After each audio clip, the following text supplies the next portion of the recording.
Okay, welcome to the Now Spinning Magazine podcast with me, Phil Aston. And on this episode, I'm delighted to be joined by Cody from Swedish prog metal band Soen, who are currently on a 20-date North American tour promoting your last studio album, Imperial. Now, you've also released a stunning concert film called Atlantis, which features 13 of your compositions and an 8-piece orchestra as well. How's the tour going? I know you're just a few dates into the North American one, but how's it going so far? Oh, it's going excellent.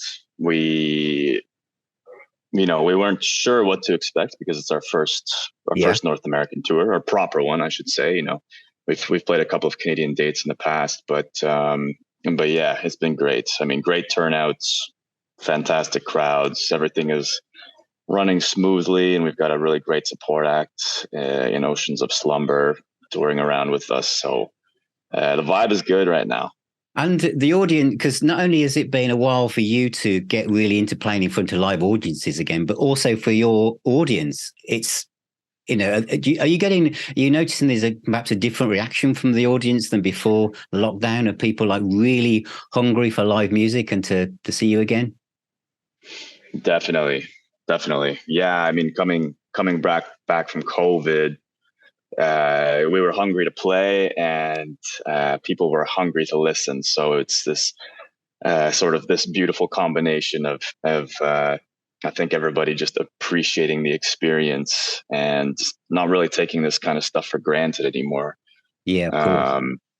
So yeah, it's been great. I mean, the crowds have just been fantastic. I mean, they blow us away. So yeah, it's good. We're having a good time. Fantastic. Are you playing many songs from the Imperial album on the set list?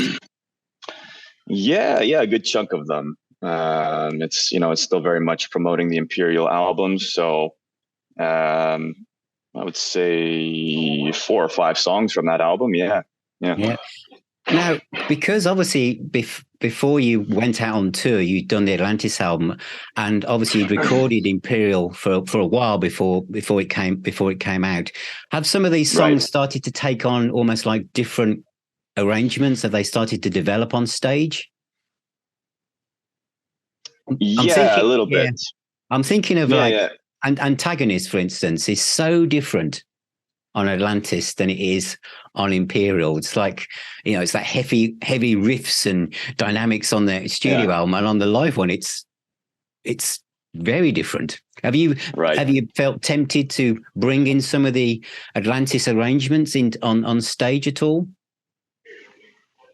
I mean, the temptation. I mean, the option, I guess, is always there, but we kind of view the songs as 2 different beasts. Like it's when we play the heavy set, we really want to, have that song hit really hard, and so we kind of keep it true to form, and then yeah, I mean, playing it in a softer way is just it's kind of reinventing the song a little bit. It kind of it brings out some different emotions and that kind of thing. So we enjoy playing both, but when we're playing sort of the proper heavy set, I would say we like to bring it. It's one of those shows that brings a lot of energy, right? Well, so we want to keep it that way. This was one of my albums of the year last year. It really is stunning. And I know Atlantis was recorded, I think, December the 10th, 2021. And I know it's a project that was worked on, during when the world was mainly locked down. And the visuals and the music are absolutely amazing. I watched the DVD a couple of days ago, and I've been streaming the album. I've got the vinyl one on order. It's just superb. But one of the things I noticed about watching it is that there isn't nobody at any one time looks directly at a camera during that performance. Was that a conscious decision not to look at a camera? I don't think so, honestly. I think that we're just in the room and we're sort of pretending like the cameras are not there. Yeah. And it was the way it all sort of worked was that we only had the studio for 2 days. So we had one day of setup, and after the setup was complete, we had, maybe a few hours to actually rehearse with the, with the string, the string section and all the other musicians. So we had actually only rehearsed with them the day before actually recording everything. Yeah. So it was all very, everybody really needed to be on their game and super professional. So we had one day to kind of record all of this. And, the film crew was only hired until, I don't know if it was 6 or 7 p.m. So we had to make sure that we got all of the songs good in 1 or 2 takes. That's all we had time for. So it was very intense. I mean, I think we're all very in it and feeling it, but all very focused and, just trying to, it comes across. It just comes across as being so relaxed and so professional. And because no one's looking at the camera, you have the feeling as me in the audience that I've snuck in without you noticing me come in the room. And I'm just observing this really intimate concert. That's how it feels to me as a viewer. It's just fantastic. I wanted to mention one of the songs that I really love, which is on the Imperial and this is the song Illusion, which is the ballad on the album, really. And the whole song is just a masterpiece of emotional angst, really. It's just superb. Now, at about 2 minutes, 46 seconds, your solo comes in. You can tell that I've listened to this a few times to actually observe that actual point. But the reason why it's because Joel sings such emotion in his voice that your guitar solo seems to almost mimic another verse, but with music. It's like poetry without words. It's like, when you constructed that guitar solo or any guitar solos within Soen, does the vocal lines and the song itself inspire how you pull that together? Maybe subconsciously. Yeah. I mean, there's sometimes like during a composition where maybe little motifs should kind of be included in a solo. But I would say that for the most part, I'm just trying to serve the song. I'm just trying to absorb the emotion of it all and put out what the song is making me feel. And of course, guitar solos for me are very personal as well. I mean, I try to get into a headspace where I take all of the pain and shitty feelings I'm feeling in my life, and it's my catharsis, right? It's my way of just being able to take these sort of maybe negative things, or a mix of the negative and the positive, and create something from it. And like I said, it's a very cathartic process for me. Sometimes it takes a few hours to write a solo. Sometimes it might take a couple of weeks. Just trying to. I like to really experiment with a lot of different things, tones, and modes, and different ways to approach it. So because the approach on the studio, the Imperial version, the solo is different, but again, really emotionally charged. It's just superb. It's almost like very lots of feel, and almost like a bluesy feel in parts. And on the Atlantis stuff, there's a little bit of Dave Gilmour drifting in and out of some of the softer points as well. Is that someone you've listened to, or is that one of the guitarists who's influenced you at all? Oh, for sure. Yeah. For sure. And Pink Floyd is it's very dear to me and my family. I grew up listening. My parents had great music tastes, which I'm very thankful for. So I grew up listening to a lot of Pink Floyd, and even my uncle, who has passed. He's got he has The Wall engraved on his tombstone. So it's Wow. That's the kind of band that that just kind of runs deep in the blood. And yeah, I mean, Gilmour to me is nobody makes me feel a guitar solo like he does. So I think naturally, I sort of, you know, sound like him a little bit in moments. But yeah, that's just a band and a guitar player that resonates with me very deeply. Well, another song that I absolutely adore on both Imperial and Atlantis is Fortune, which is the last track on Imperial.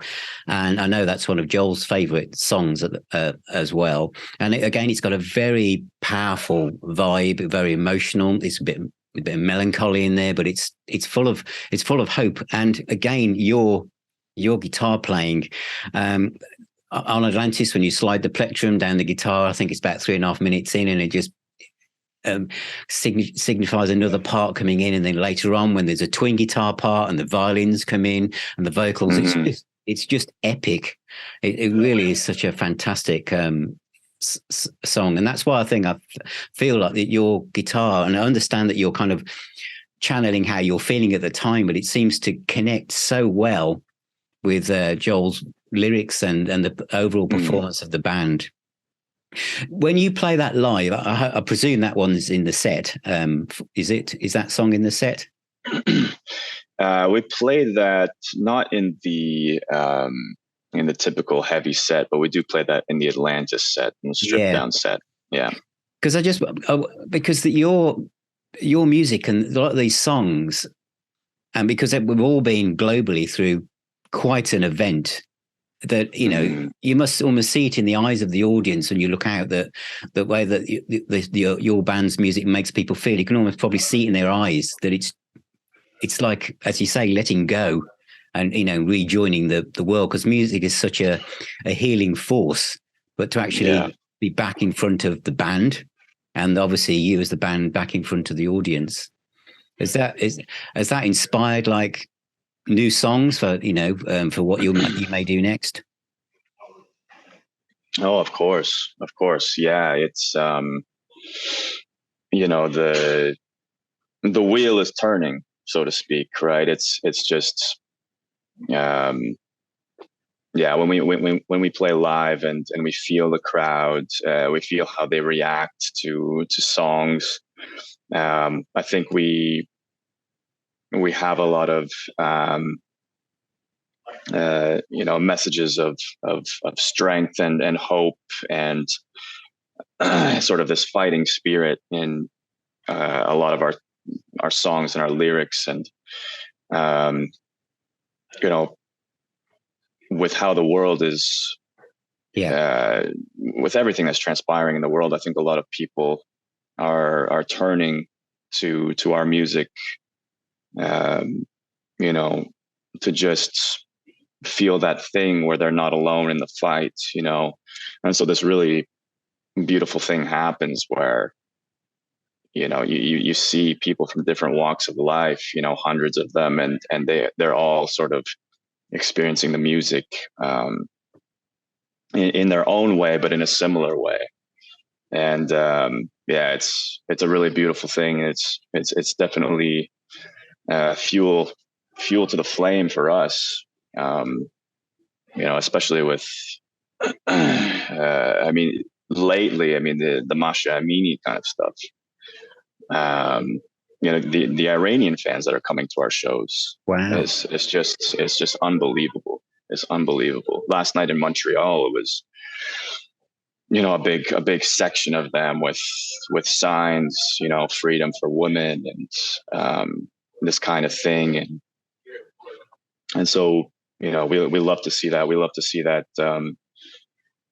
our music is playing a part in their fights and in their strength.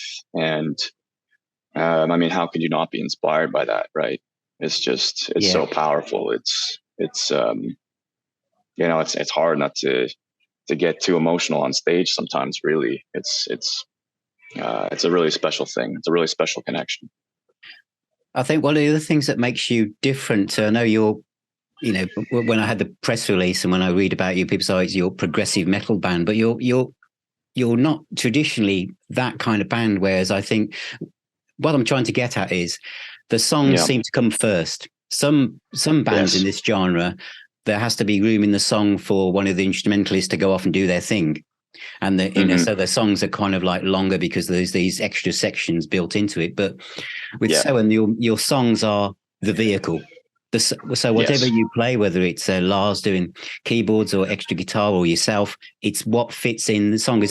Would you say that's right? That the song is the main core of what you do?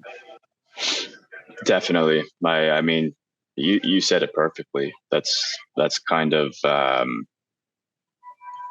that's definitely our mindset. Is the song comes first, and you have to serve the song for sure.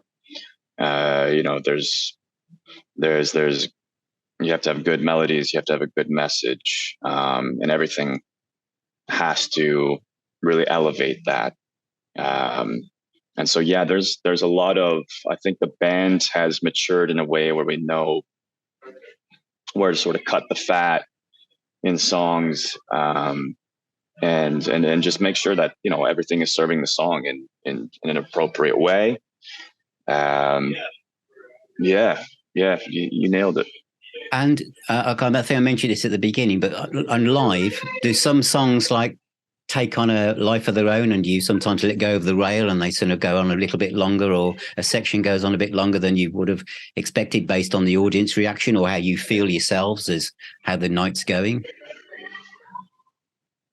Yeah, there's a few. We definitely leave a few parts in the set up to improvisation. You know, it's important to us that not every night is the exact same, right? It keeps things interesting. And so, you know, we get the crowd to sing along during certain parts. If, you know, the crowd is very lively, you know, we might play a couple of parts for a few extra verses or bars. And yeah, it's one of those things. It's one of those things. We've played the set enough now that, things change over the course of the year. And, we make sure that everybody is, you know, just really, really engaged and having a good time. And it's important for the crowd to see that we're having a good time on stage as well, because you really feel it. It's the bouncing of the positive energy. It really kind of nourishes how the night goes, I would say. Yeah, fantastic. Now, another song on Atlantis is the cover of Snuff by Slipknot from their album All Hope Is Gone. Was that a band decision, or one of you that said, I know, why don't we do this? I mean, it fits in so well. It's almost as if it's grown out of your own repertoire. Yeah, and I think that's why we chose it. Is we sort of envisioned that we would be able to kind of pull off this song, and, you know, spin it in a way that was very much Soen, but it kind of had all of these elements of a Soen ballad. You know, there's kind of this pain, and there's this, you know, these very somber, and then the way that it climaxes is very powerful. And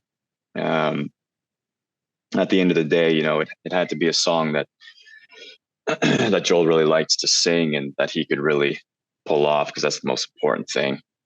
And yeah, I mean, what a performance by him. And yeah, we had a lot of fun with that one. I think it turned out great. I love listening to it. No, it's absolutely fantastic. And you say that you, as I said earlier, music has got this melancholy kind of edge to it, but it's not dark. It's like a very uplifting. It's very uplifting sound, you know, which is, as you say, it's probably why so many people from so many different territories are connecting to it. And I know in January you've got your couple of the band's early albums, Cognitive and Tellurian, are coming out on vinyl at the end of that month. That's right. How important is the physical format, CD and vinyl, to the band? I mean, I imagine you're a band that most of your fans want to actually, like me, hold a physical copy on the stream. That's right. Yeah. Is that an important part to you? Of course it is. Of course it is. I mean, it's if it's important to the fans, it's important to us, right? Yeah. And the fans have been screaming at us to sort of, to release Cognitive on vinyl and to reissue Tellurian as well. The truth of all of that was that those albums were done on another record label. Yeah. And so some things were a little bit out of our control. But now a few other record labels that are of course, one of them being Silver Lining that we are currently signed to. They have the rights to it. And so now, it's now we're kind of able to re-release this and release Cognitive on vinyl, and we knew people would be really happy about this, so we were really excited to get these out. Yeah. So what are you listening to on the tour bus at the moment? What do you listen to fire you up before you hit the stage? Oh, that's a good question. I mean, the band has a very, very eclectic taste in music. So, you'd think that we listen to a lot of metal, but the truth is we don't really listen to that much metal on tour. We sort of have these nights where we're feeling it. We'll listen to some metal, but it's a lot of different things, from jazz to hip hop to funk to pop, everything in between. It's a lot of different stuff. Yeah, that makes sense, really, to kind of keep your awareness and palette of musical tastes and etc. and inspiration as wide as possible, isn't it? Totally. Yeah, totally. Okay, and I notice on Atlantis you're playing a Strat on quite a few tracks. Is that because usually in the world of rock and metal, the Strat has disappeared into the background. It's always Les Pauls or something with a pointy end. So how, are you someone? Do you like that? Is a Stratocaster one of your guitars of choice? Do you play that on tour? Totally. Yes, definitely. The Stratocaster is my favorite guitar in the world. Oh, wow. It's I grew up. My father was a guitar player as well, and so he was a Strat player. He's a big Ritchie Blackmore fan. So good taste. Yeah, exactly. Yeah, and so naturally he had a couple of Stratocasters, and that's what I picked up when I started to play guitar, and then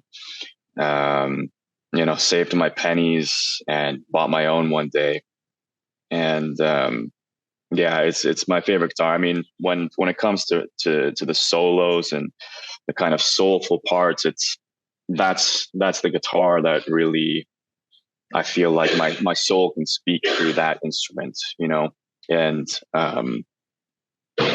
so yeah, I mean, the hunt for Stratocasters for me always continues. I imagine one day I'll have 20 of them. I just love them so much, but yeah, I mean, generally, Lars and I, we both really like sort of old school instruments. I mean, of course, I play Paul Reed Smiths, which might be considered a little bit new school. But Paul Reed Smiths, they kind of have this like vintagey kind of soul to them as well, which I really like.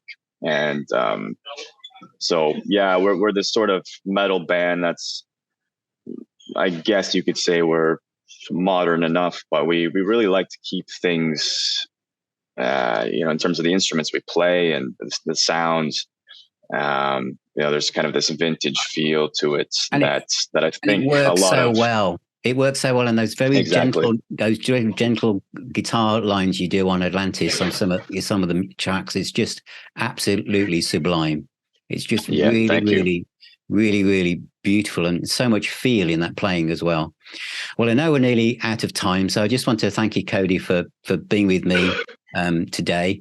And and you're literally hours away from playing Quebec, aren't you, tonight? That's right. Yeah. Yes. Fantastic. Yeah. We're really excited. Really excited. Montreal last night was a blast, and we know Quebec City brings it as well. So it's going to be a good one. Oh, absolutely fantastic. Well, best of luck for the rest of the tour, Cody, and thank you very much. And hopefully I'll talk to you again soon. Okay, so thank you. Take care. Thanks, Phil. My pleasure. Okay. Cheers. Thank you. Bye. Well, a big thank you to Cody Lee Ford, the lead guitarist from Soen, for being my guest today on the Now Spinning Magazine podcast. And thank you for watching and listening. And please check out nowspinning.co.uk for all our future podcasts and videos. And I look forward to seeing you very, very soon.